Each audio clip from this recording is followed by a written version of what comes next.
This is the Phillies Postcast, your instant game reaction for the Philadelphia Phillies. Part of the Locked On Podcast Network. Your team every day. That's a little late on the intro there. I had to give the old thumbs up there. How you doing, everybody? This is Locked On Phillies Postcast on the Locked On Phillies YouTube channel. My name is Mark Farzetta. It is great to have you along for the ride. Connor Thomas has you covered each and every day with your Locked On Phillies daily podcast. Phillies take the series with the Nationals. I really wish this wasn't a thing where you're like really excited that you beat the Nationals 2 out of 3. But after splitting with the Nationals in DC, after dropping game 1 in dramatic, unfortunate, heartbreaking fashion in game 2, and then, or to be game 1, and then holding on to win game 2 despite the heart palpitations and all that. Winning 2 out of 3 against the Nationals feels pretty damn good. And plus, they're playing some good baseball. They're playing some good baseball coming in this series. But the Phillies are able to just squeak by them again in today's victory. And I'll take it. Most importantly, most notably because Ranger Suarez was as dominant as he should be against a team like the Nationals. 7 scoreless, 3 hits, no walks, and a career-high 11 strikeouts. Yes, sir. Love that very much.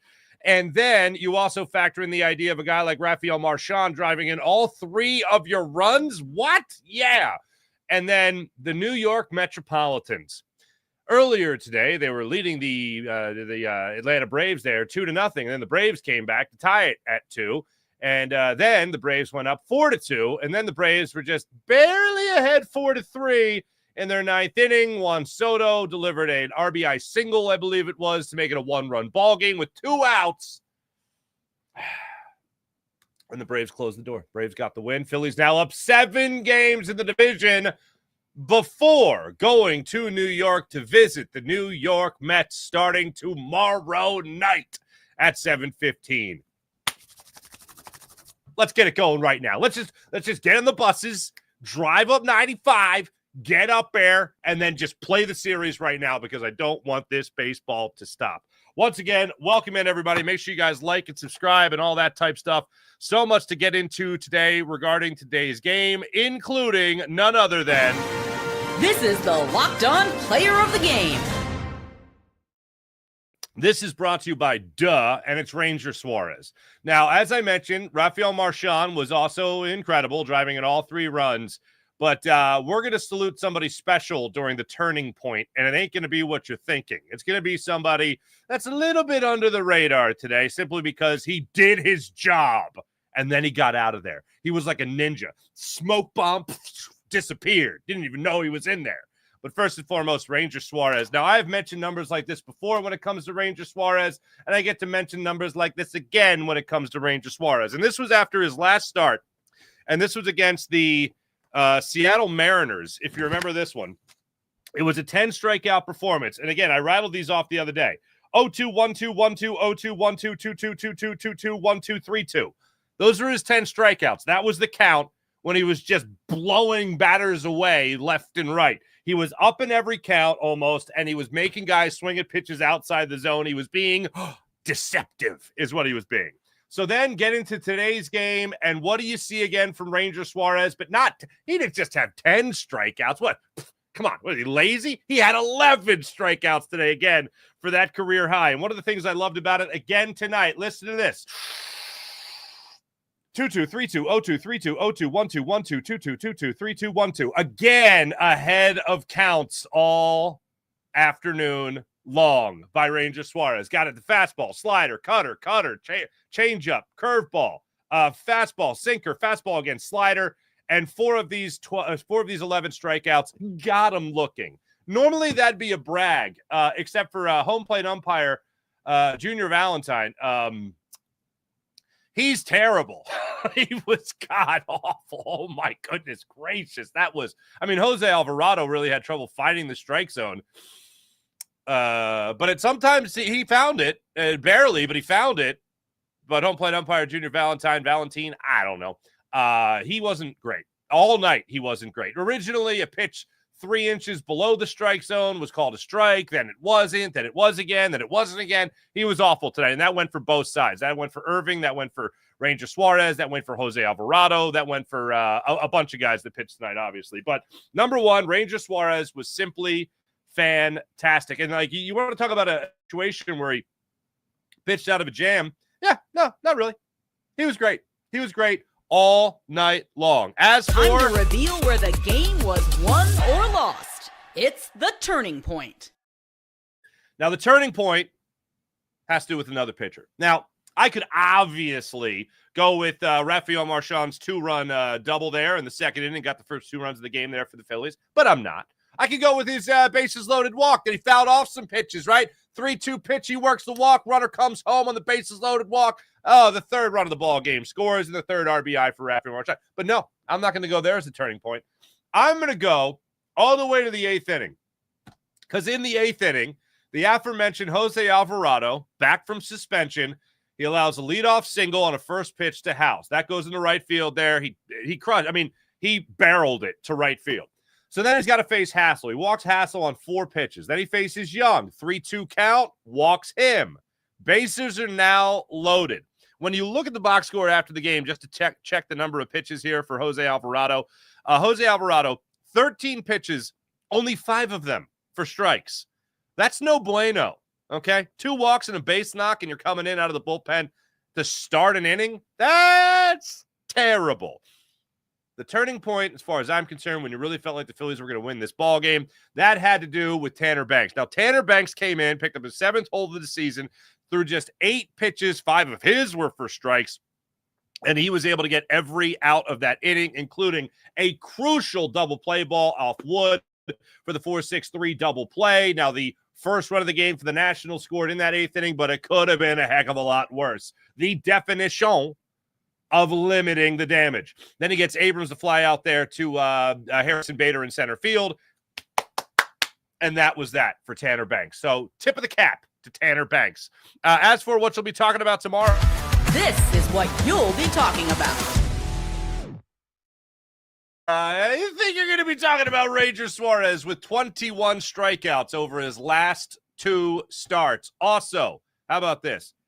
6 2/3 innings pitched against the Mariners, 2 runs. 7 innings, no runs scored against the Washington Nationals today. That is a nice step up from, I believe it was 11 runs in 2 starts. His 2 previous starts going into this 2-game stretch here for Ranger Suarez. And while he's been in the game for 6 2/3, he's only allowed 1 run over his last 2 starts. Because remember, I think, was that the Romano game? I might be mistaken. That might have been the Romano game where he came up and he allowed the 3-run home run, and one of the runs was charged to Ranger, unfortunately. But 2 runs he was charged for in total. In his previous start, 1 he was in the game for. Today, no runs crossed the plate. And again, just 3 hits and did not walk anybody. He didn't hit anybody. He was great, was Ranger Suarez. So I think that'll be a topic of conversation tomorrow. And then how about this? This is one of those games that you're talking about that the Phillies most likely lose. As great as the pitching was, the batting, come on. Nick Castellanos had 2 hits. Turner had a hit. Harper had a hit. Bohm had a hit.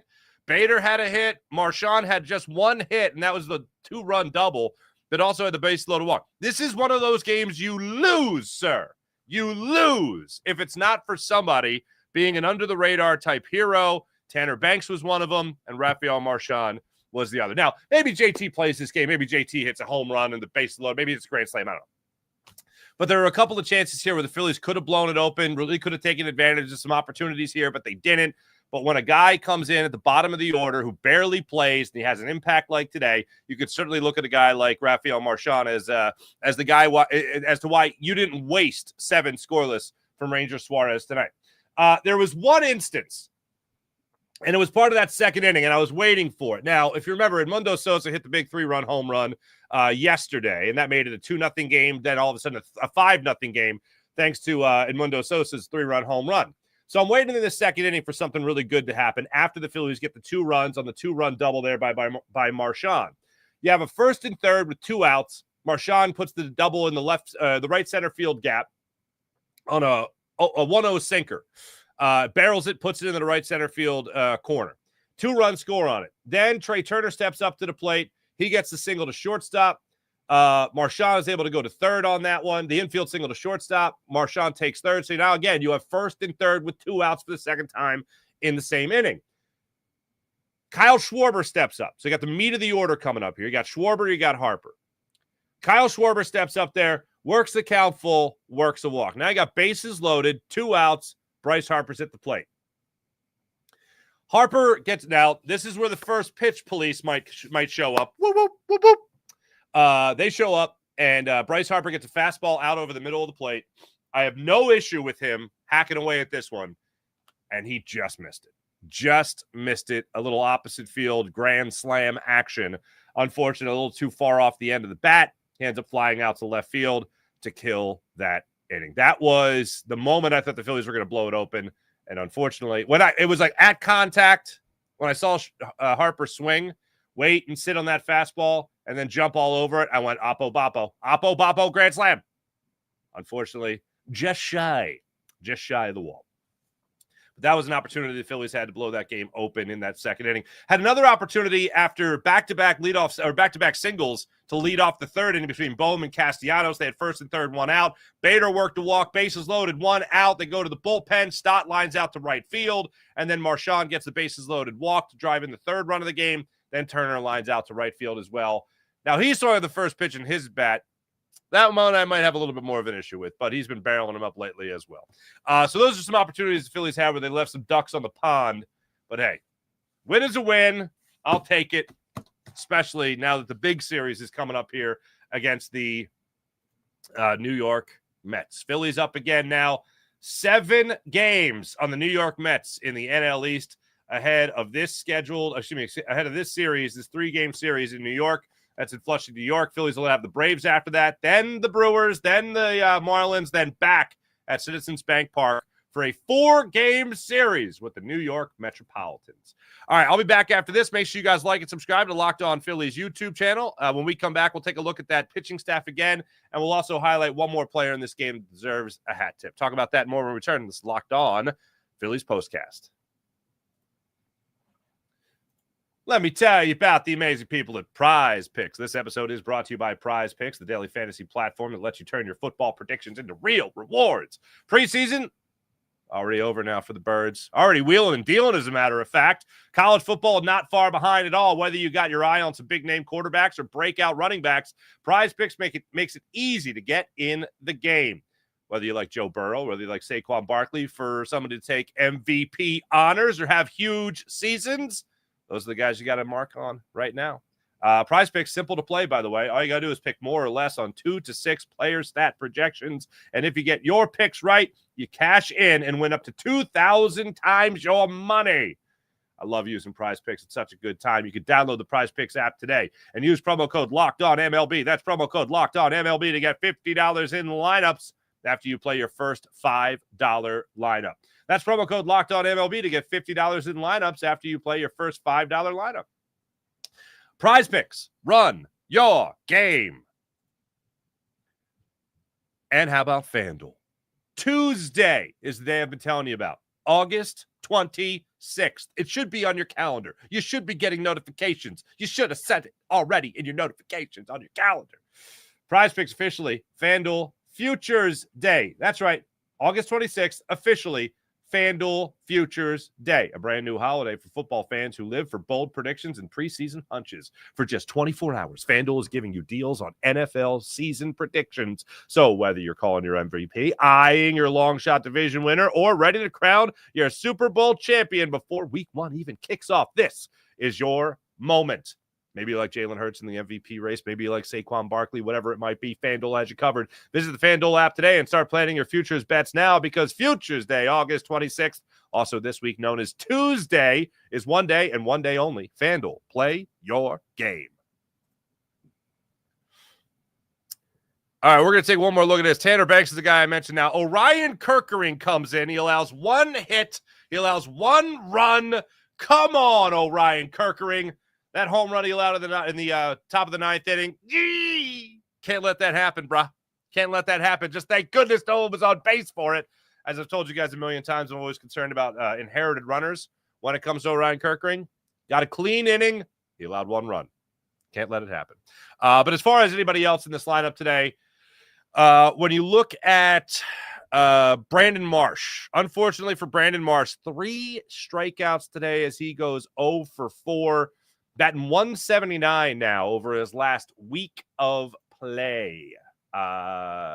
Don't really like the idea of Brandon Marsh cooling off coming out of August and heading into September. You're kind of going to need him a little bit down the stretch, especially if you're talking about the potential of less Castellanos, more Kepler, more Bader, and also more Marsh in left field, for instance. You're going to need a guy like him to really come around and get back to really what put him back on the map as far as this Phillies team is concerned.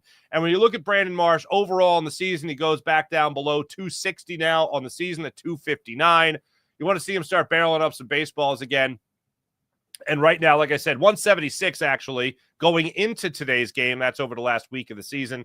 And in August going into today, he's hitting 269 with just a 291 on base percentage. So I'd like to see him pick that up, especially going into this Mets series. By the way, before I get into the chat check here, I want to make sure I have this, guys, have this for you. So Phillies will start this series at 7:10 tomorrow night. And the pitching matchup he has, Kodai Senga, the ghost baller himself, the fork baller, goes against Christopher Sanchez, 11-4 on the season. Sanchez is with a 2.46 ERA. Kodai Senga, 7-5 with a 2.58 ERA. He has given the Phillies problems throughout his career, especially last year, where he really seemed to own the Phillies. So tough wall in front of him here for the Phillies to try to get over. Like to see them be able to start that process tomorrow. Now let's get into the chat check and see how you guys are doing. Great performance, says Jess Patrick by Ranger. Phil's just might sign this guy, right? Morgan Landy, can we suspend Alvarado again, please? Thanks for the bases loaded, nobody out effort. Yeah, that was not particularly great today, unfortunately. Seabrook, anybody else got more confidence in Banks than Strahm these days? Yeah, Banks has been great. Banks has been on fire for this team.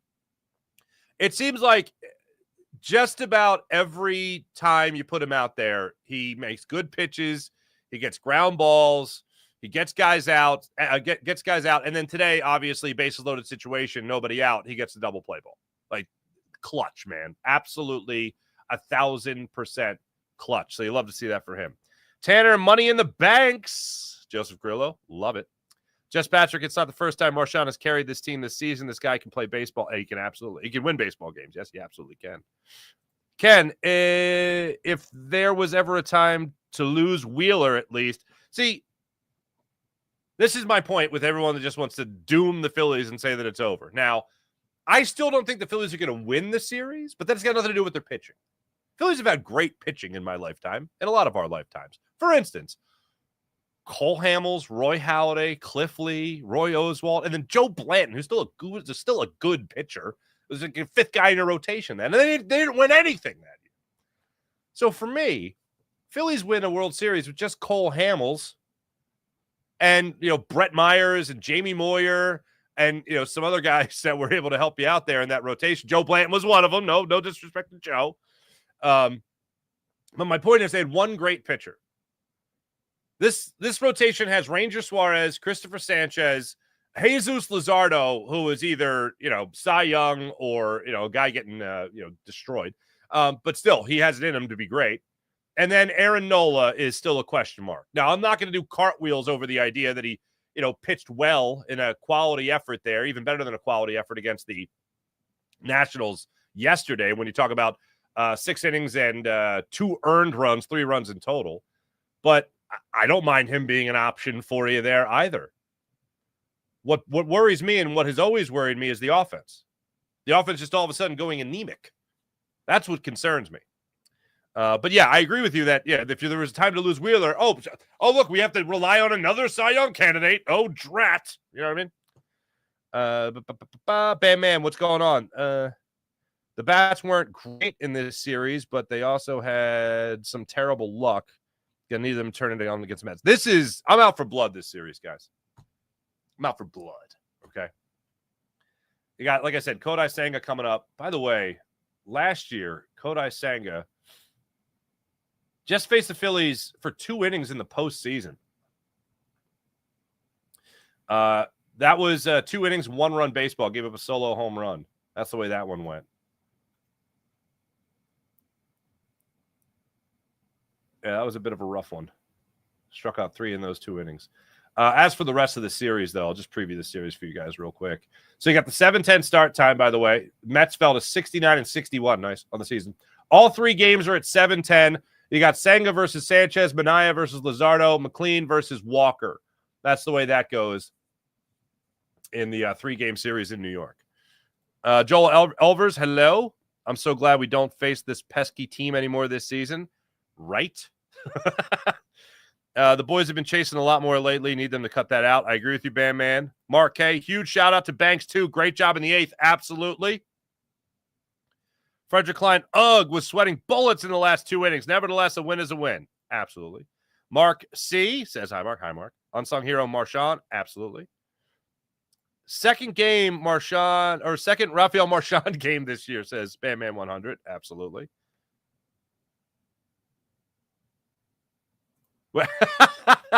Polar Bug, Farzi needs to get Sunday pass and broadcast from H-Lot. That would be fun. My Sundays are going to be a little busy, though, in the month of September, starting in the month of September. I'll have to look and see how many conflicts there are between my Eagles responsibilities and my Phillies responsibilities. Might be pulling double duty on some of these days. Lawrence Fine, hello. Marchand, Banks, and Suarez won this game. Hell yeah. Chris Moore, we need to win 2 or 3 against... Win this series against the Mets. Chris, for me to continue to have good feelings about life, I need the Phillies to win this series. Jose Perez, hello. Fingers crossed we will be 10 games up after we're done with the Mets this series. Just stomp on their hopes and dreams. Stomp on their hopes and dreams. Phillies, the last time they faced the Mets, the first time they faced them this season, they got swept, if you remember that. That was fun. And then the most recent time they faced the Mets, they took 2 out of 3. So that's the way that went. They got swept by the Mets in April. And then what was the other one? Then they lost 2 out of 3 in June. Yeah, June 20th to the 22nd. Fingers crossed. Sanchez and Senga, game 1. Tanner Banks is the hero we all want but don't deserve. Was Schwarber 0 in this series? That's a good question. I don't know. But now I'm thinking about it, and I think did he have a base hit? I feel like he had at least a base hit, maybe even a double. But all these games run together. Talk amongst yourselves. I'm pulling this up right now. Game log computing. Okay. Oh, damn, he was 0 for the series. Oh, he had the 3-hit game in the final game against the Mariners. Okay. And then 0 in the series. Come on, Schwarbs. Today, just to double check again. Yeah, 0 for 2 with 2 walks. That's the way that went.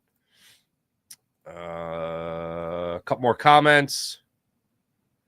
Michael Thomas, hello. Howdy. Mike here, hello. I was back and forth watching our Fightins and the Mets. I love the outcome. Now let's take 2 or 3. Sweet or a sweep. Or a sweet sweep. There you go. Bland, damn right, could hit a little bit. No, Bad Man, you're right. You're absolutely right. He was 0 for. It would be nice if they could score a few more runs. Absolutely, it absolutely could. Now just score runs against the Mets, please, and thank you. Thanks, everybody in the chat. You guys are great. All right, hey, look, all 7:10 start times. Hey, guys, you and me. 7:10 start times, okay? A little later than normal, but we're going to be there for each other, right? No matter what happens in this Mets series, we're going to be there for one another. I'm going to be here for you. The weekend, though, Labor Day weekend, I'm out of here. See you later. No, I don't have you then. But this series against the Mets, you and me. All right? Monday, Tuesday, Wednesday. We're all here together. Thanks for watching. Thanks for listening. Make sure you guys like and subscribe to all things Locked On Sports, especially Locked On Phillies. I got you covered for your postcast. Connor Thomas has you covered each and every day for your Locked On Phillies daily podcast as well. I'll also be back with you guys tomorrow morning around 7:30, earlier tape time tomorrow with me and Keith Pompey for Locked On Sixers podcast. Thanks for watching. Thanks for listening. Like and subscribe. Back with you guys tomorrow. Phillies Mets. Welcome to Thunderdome. See you guys then. Bye.